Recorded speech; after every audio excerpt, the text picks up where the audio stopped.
No, welcome in. Good morning, everybody. Welcome to Rise and Grind with 72 the Architect. And today we're going to talk about walking through the forest, part two. And we're really going to be focusing on the pitfalls. Yeah, what are the pitfalls? So today I'll be discussing pitfalls on our decisions. It's not always about the facts and the figures, but more about what we feel, how about we feel about certain things and our emotions that can often sometimes get in the way, or they do get in the way and often. Anyway, however that comes out, I know I'm a little nervous, but I was excited to get today started. So we're going to talk about, your feelings and the facts, reality, and how to be able to take a little bit more patience and problem solving. And a lot of our problems that we have to deal with on an everyday basis. So before we really get going, let me say thank you to all those who come in and listen to me every week that I post content. I believe next week I may not be making content very much because it is the holiday week. So I will let you all know if I'll be posting at all. So next week, or maybe the next 2 weeks, I may be going on a little bit of a break. So I have been on a little bit of a semi break, but still putting out content for you all to enjoy. So thank you for those who come in and follow me regularly, and I appreciate your support.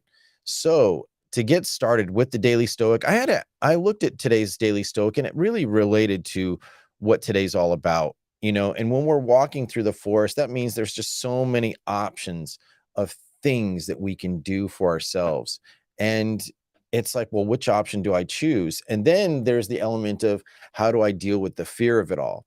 So when I looked at what was really the point for me to really focus on, this question came up in the Daily Stoic, and it says, what am I doing to build my self-confidence? And I think that's so very relevant in every day that we really need to focus on what really matters the most. So when asking that question, Epictetus wrote in his discourse 3.26, 23b through 24, he says, I tell you, you only have to learn to live like a healthy person does, living with complete confidence. What confidence? The only one worth holding, and what is trustworthy and unhindering that can't be taken away, your own reasoned choice. And I feel that's very, very important, just looking at what Epictetus said. But we're not going to stop just there. When you look at the Daily Stoic, what Ryan Holiday wrote, he says, as the Stoics repeatedly, it's dangerous to have faith in what you do not control, but your own reasoned choice. Well, for now is in your what is in your control. Therefore, it is only a few things that you have confidence in. It's the one area of health that you can suddenly be given a terminal diagnosis, except for the one we all get the day we're born.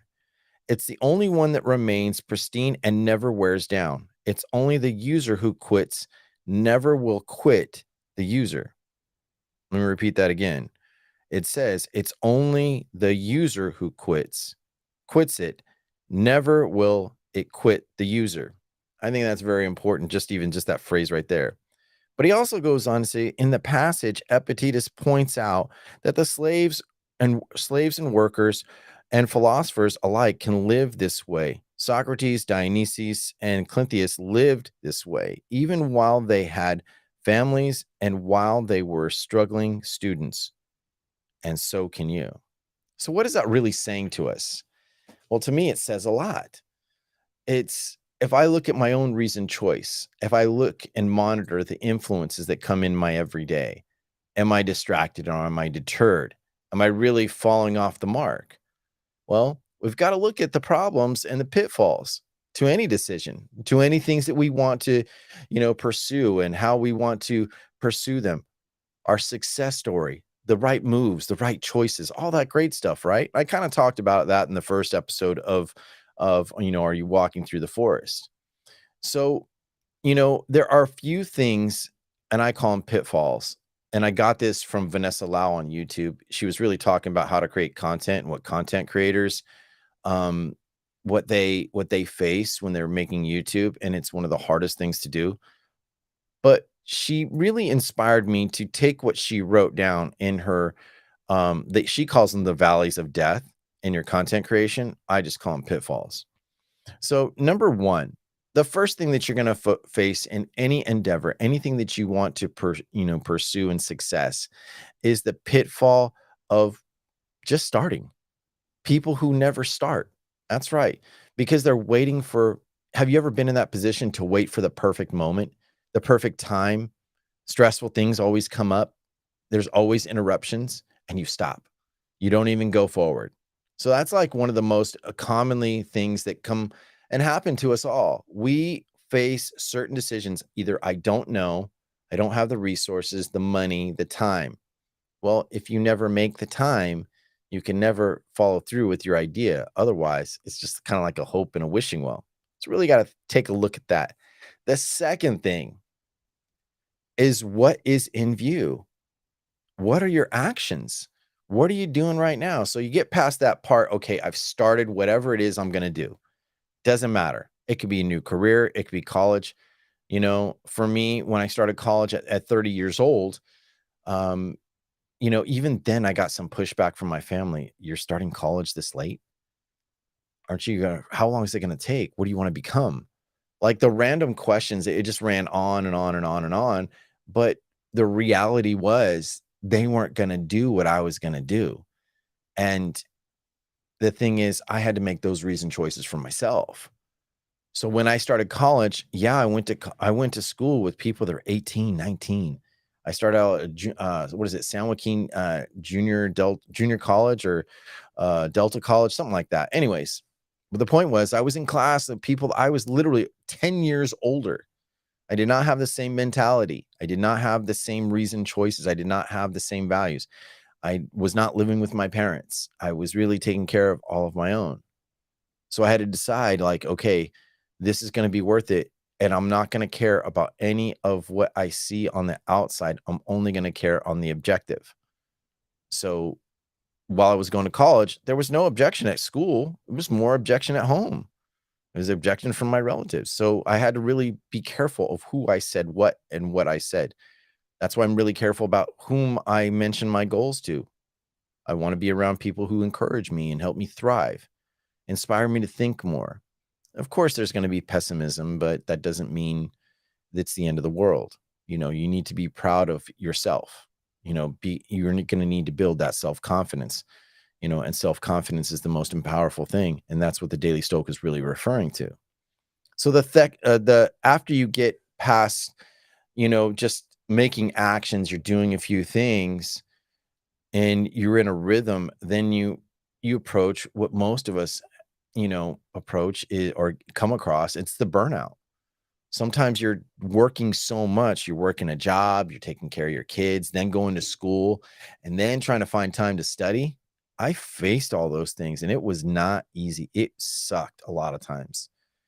And sometimes I wouldn't get to bed until 1 o'clock in the morning. And then I would get right back up at 6, getting my daughter ready for whatever. If I had to transfer and take her to her mom or whatever, taking her to school. Sometimes I remember when my daughter was probably about 4.5, I would take her to a Montessori school in Modesto. I lived 30 minutes away. And sometimes that 30 minutes away on Mondays was so stressful, getting her to and from. Right? And I didn't complain not one bit. I felt like taking my daughter to that school was so important for her development. We started her school at 3 and she had a great time at preschool. And then, she went to basically almost 2, 3 years of preschool before she could get into kindergarten because, kindergarten for her didn't start until, 5.5 because her birthday landed. Anyway, that's besides the point. But it was all those things, being stressed out, being a dad, working, sometimes not making that money, that I wanted, and then going to school class, trying to stay awake, paying attention to instructors. There was nothing but obstacles right and left. But my decision to go forward was not going to waver. So, but I did face burnout. And that was a moment to say, you know what? You've got to be able to make a suitable system to work for you, but also take a step back. That's right. Create a suitable system. So I have been off and on for the last 20 years getting up really early.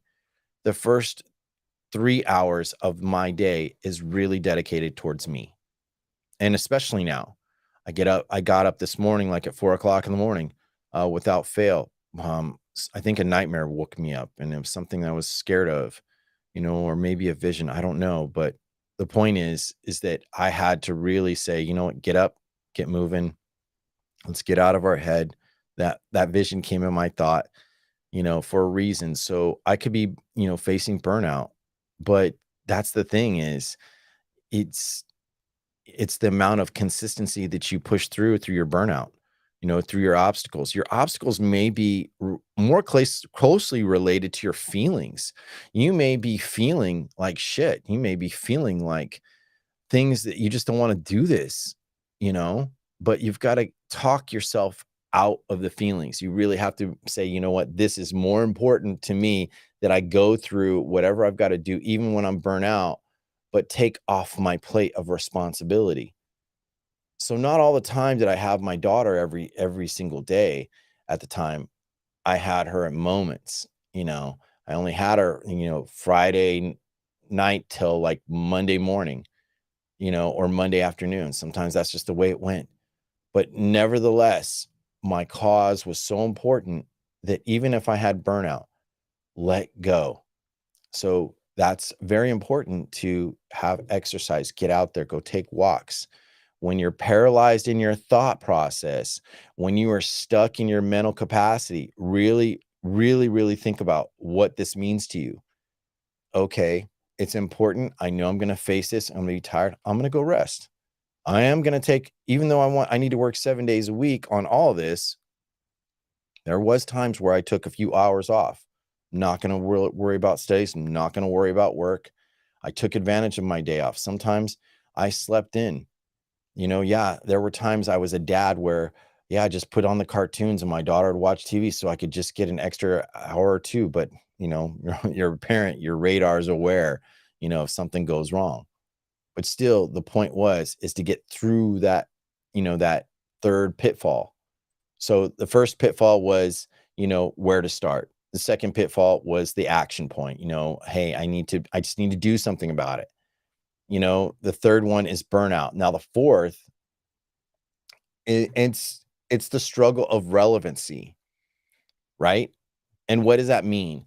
So all your choices and your actions towards that one goal. So for me, it was to become a legal professional, to become a lawyer, to really be relevant of what I want in my life.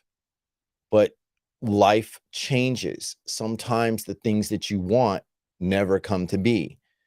And, for me, I've had to do reevaluations about what I want to do, how I want to take place, how, you know, college was not always fun and where I wanted to quit, but I made it relevant to finish.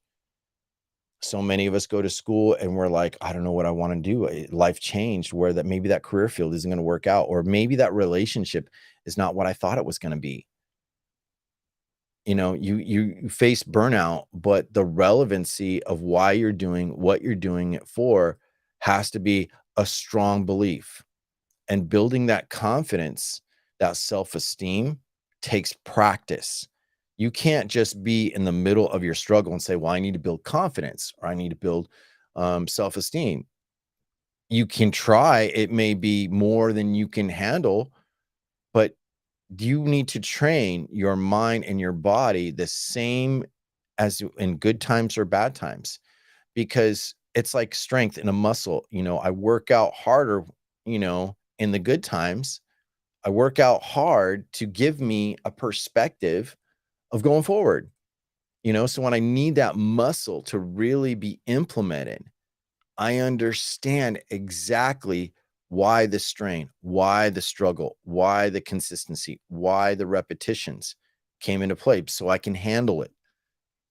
There's not every situation you can prepare for, but you can purposely reserve time for yourself. And if getting up early when it's most inconvenient for you is it, then do it without question. Just go forward. And that's where emotions really, it's like a pack of wolves hunting at you. Come on. If you don't do this, things are going to be messed up. Or, you know what? You just take some time off. Go play some video games. Go get lost in some movies. Give up for a little while. We'll come back. Shelf it, you know? And then the options, it's like I said, the title of the show, walking through that forest, sometimes you're lost. Like, what do I do? How do I get out of it? How do I get right back to where I wanted to be? It was what I wanted to be, strong enough to exist. This is not by accident. This happened for a reason. It was a carefully crafted objection to you to make sure as you become better, whatever you want to do or add to yourself, it's an objection, and your emotions are definitely going to be, it's a boxing match. Or like I said, the pack wolves, they will be chasing you. They will be hitting you no matter what, no matter how you like it. I don't care how much peace you program in yourself. The point is that objection will hunt you down, but it's the strength and resolve that you build all times, every single day of the year. That's right. I work on this.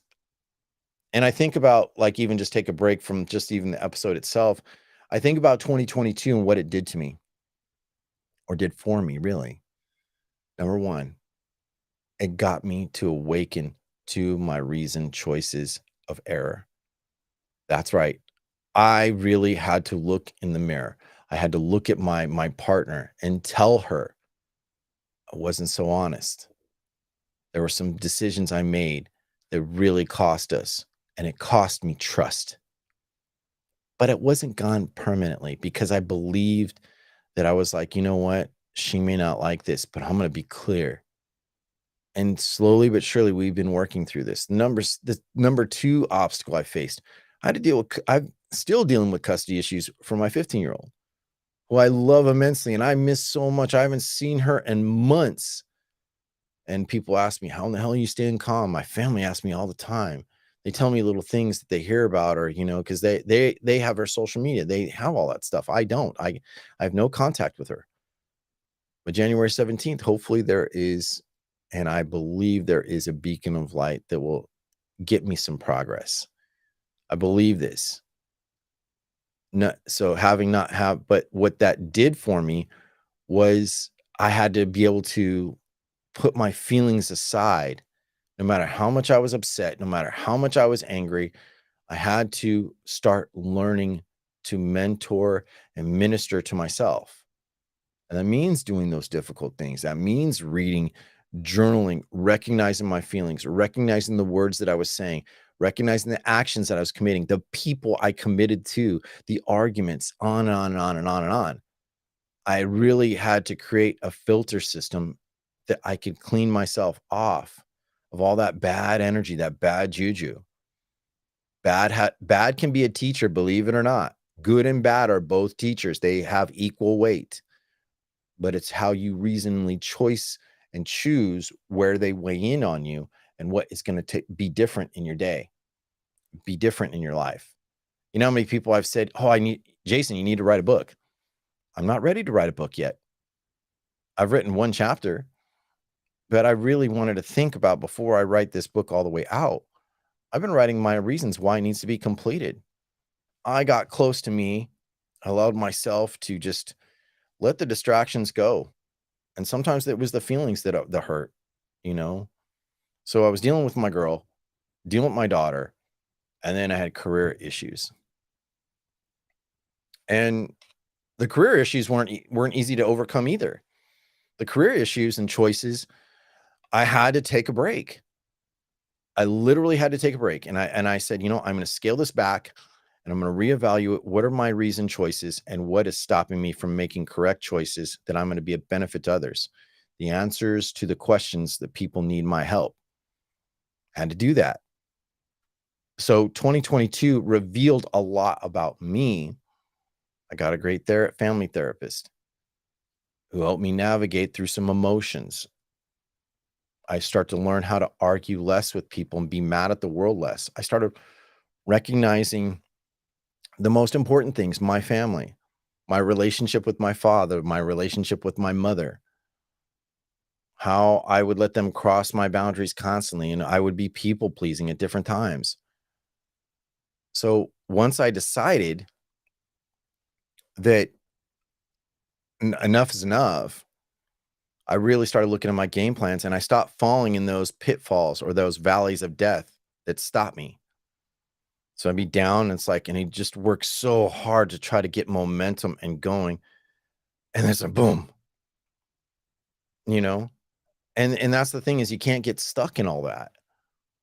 You have to be able to muster that internal strength no matter what. This will not beat me.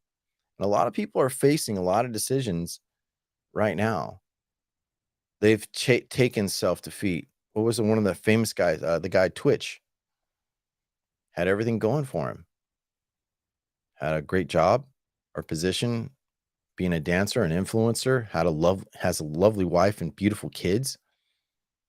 Checked into a hotel and took himself out. I'm not here to disrespect him, but you never knew what that guy was facing internally. You could be the happiest person on the inside, but if you don't attend to yourself and you minister yourself, then who are you going to minister to?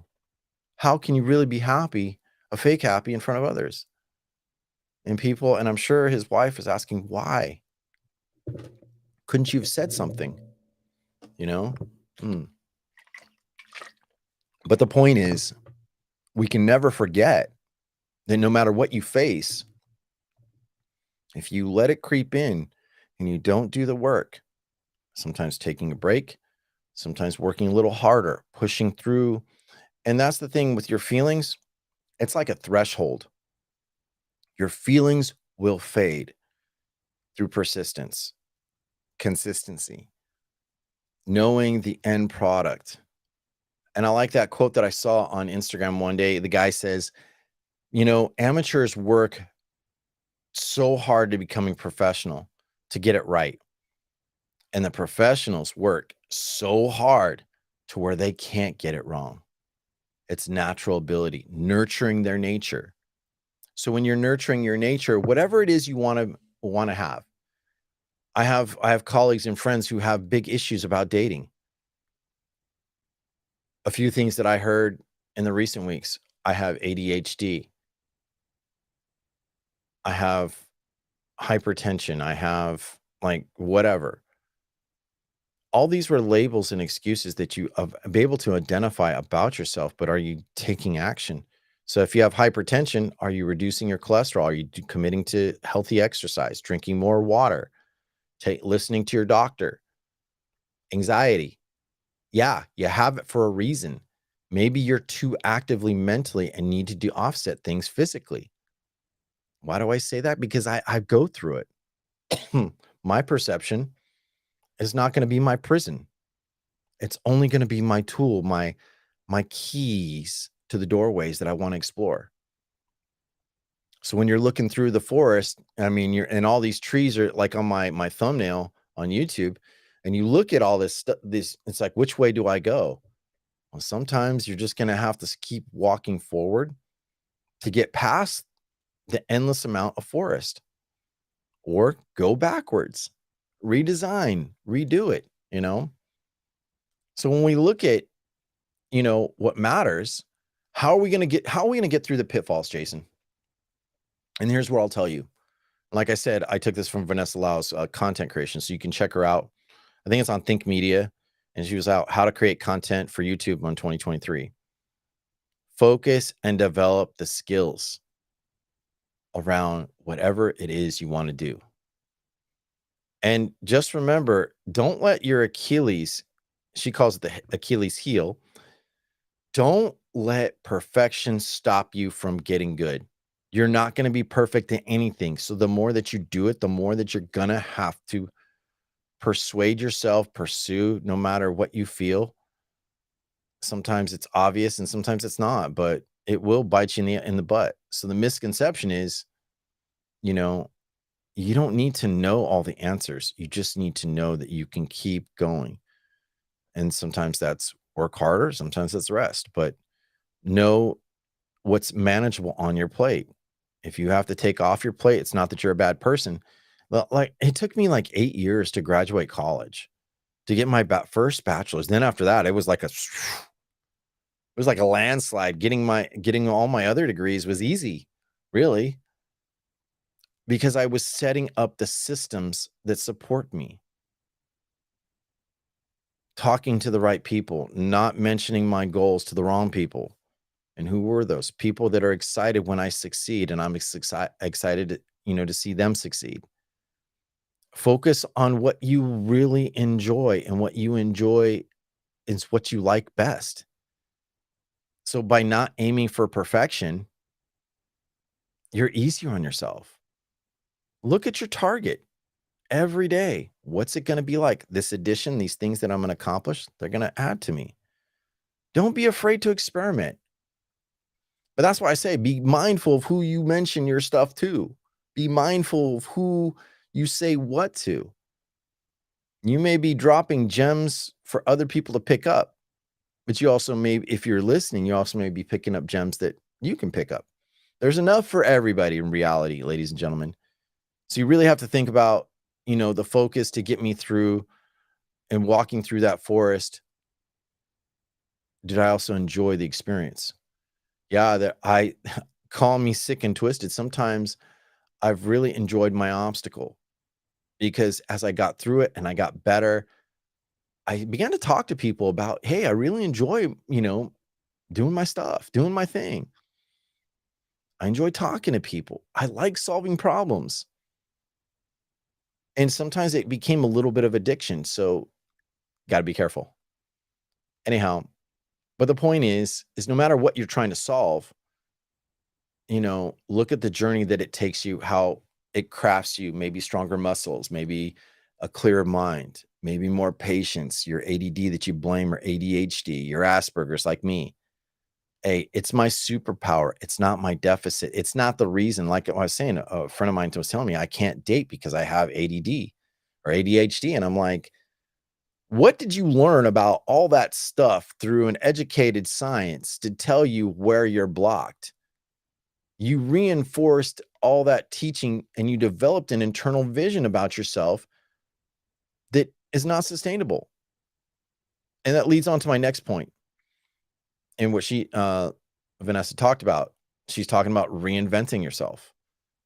Sometimes there's different points in your life you're going to have to reinvent exactly what it is. Take a different angle, look at a different look at and listen differently. Because every person has to do one of two things, or a couple of things. One, every person in your content or whatever the objective that you're trying to solve or get done is, you're solving a problem or you're being entertained. So the point of the pain to the point desired result. That's right. What your goal was, what you really needed, how it was going to come to be, and how you were going to treat yourself. So you had to start looking at your limited beliefs, your problems, and your objections. Look at them in a holistic way. I don't want to start this, but I'm afraid of, whatever. What if I fail?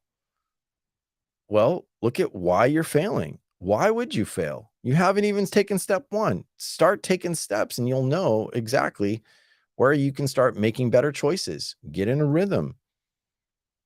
You're going to have to build that self-confidence. Confidence comes from just doing. So kind of like Nike, shut up and do it. Okay. Then the objection that people face is, how do I afford what I want to do? I don't have enough money. I don't have enough time. I'm tired. I'm frustrated. Well, guess what? Your confidence is really going to shine through. Look, I'm not aware, but I'm willing to find out. And that's the difference between, to me, really successful people and people who just talk a bunch of crap. That's right. I said it. I'm very vulgar, but the naysayers and the the imposters, they talk too much. You got to just do, live with the doing. And then sometimes, take a step back and you can plan. Like some people say, well, without a plan, you can't get to the destination. That's one part of it. All you need to know is the vision in your head, beyond the feelings, the reason why you want to be there, why you want to become, how it's going to be achieved. Understand exactly, be absolutely clear. All these books that I've read, self-help, all these motivational speeches I've heard, and, anywhere from Les Brown to E.T., the Eric Thomas, you listen to Grant Cardone, you listen to all of them, Jack Canfield, they all say the same thing: persistence to existence. You've got to be able to abandon all your excuses, all your hangups, and just say, you know what, I may not know all the time, but I'm going to find out, or I'm going to find people who do, and I'm going to do it good. I may not know, but I'm willing to explore that. So yeah, be willing to walk through the forest by understanding what you are. Who you are will come along with it. You know who you are. Like, I look in the mirror, I'm like, damn, this is a sexy ass man. That's Jason. That's the architect. I'm going to make impacts today. They're going to be beautiful. And the more that I build that and accept that, guess what? And I believe it. It's not faking till I make it. It's just building brick by brick. This castle, this person is important. Before anyone else believes in me, I believe in me. And even when I didn't want to believe in me and I wanted to give up and I wanted to make all the excuses, I just said, nope, not going to do it. Not today, Satan. That's what I say to myself. Like, I got the little angel on one side and I got the little devil on the other. And I'll literally say to myself, the angel's telling me, keep pushing through. And little Satan's like, hey, you ain't that badass. You ain't that good. And it's a war. But both of these individuals, these alternative motive, ego maniacals, good and bad, they have a place. And I'm in the middle. I'm the balance. I'm going to choose good actions. I'm going to choose bad actions. And I'm going to choose neutral. So when I look at what I'm doing and why I'm doing it and why is it going to make a difference, is because I found a reason enough to say, I will be successful. I will be on the major stages. And guess what? Every single day, I permit myself to choose. Allow yourself to choose what you really want, to get through the obstacles. And then when you look back at the force that you just walked through, you're like, man, hey, I got through that. So I can do it again. I can do this again. Every single hard decision you've ever faced, you faced something close related that you did it before. How did you pivot? I remember I went through some of the worst breakups, a breakup that really took me out. And I won't mention the person's name, but it was so bad to where I really needed somebody's help, and I got help. And it took me about 3 or 4 weeks to snap out of it. And I looked at myself and I was like, never again will I get that way. Never again. Knock on wood. So when I make that difference for myself, no matter how difficult the emotions are temporary. They will fade and new emotions will develop. Build yourself in to build yourself up, right? Anyhow, that's all I really have for today's Rise and Grind. I've actually got quite a bit of work to do, but I wanted to come on here and finish part 2. I started part 1 and I wanted to create it on Monday, or no, I wanted to create part 2 on Monday, but I needed more time to really think about what was, and then Wednesday came around. I didn't do it. But just because it didn't get done on Wednesday, which is Monday and Wednesdays are my normal time, I was like, all right, I'm going to get up and I'm going to rock this morning. And that's exactly what I'm here to do. If you like and enjoy this podcast, if you enjoy this will be posted on most of the podcasting networks. I will be the audio. And if you really want to check out the live video or the video itself on YouTube, go over to my YouTube, go look up 72 the Architect, and the show's titled Walking Through the Forest Part 2. So I would love your support. Subscribe and like. Help me get to 1,000 subscribers and supporters. I don't want just followers. I want colleagues, and you guys are all important. So just remember, take that opportunity. And I hope that you all have a good holiday season or winter season, recess. Appreciate your family. Look at your obstacles. Don't let them beat you down. And that's all pretty much I got for today. So we'll see you all next time on Rise and Grind. Take care.